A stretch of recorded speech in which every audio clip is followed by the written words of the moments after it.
কোচবিহারের খাগড়াবাড়িতে দীর্ঘদিন ধরে নীরবে ও নিষ্ঠার সঙ্গে সাধারণ মানুষের চিকিৎসা পরিষেবা দিয়ে আসছে নেতাজি সুভাষ দাতব্য চিকিৎসালয়।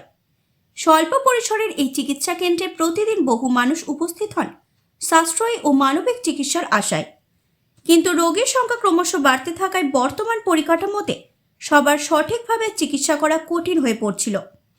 এই পরিস্থিতি উপলব্ধি করেই চিকিৎসক ও সংগঠনের সদস্যরা এগিয়ে আসেন নতুন পরিকল্পনা নিয়ে।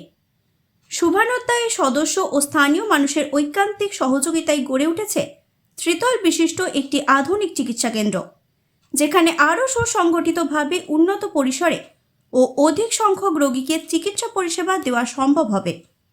নতুন এই ভবন ঘিরে ক্লাবের সদস্য ও চিকিৎসকদের মধ্যে দেখা দিয়েছে উৎসাহ ও আনন্দের আবহ।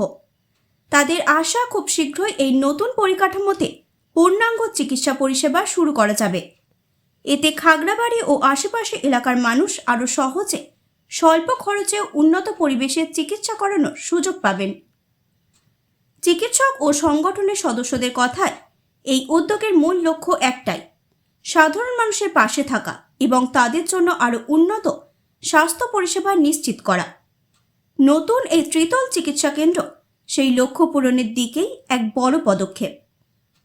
Bureau news, ABN 24x7, Cooch Behar.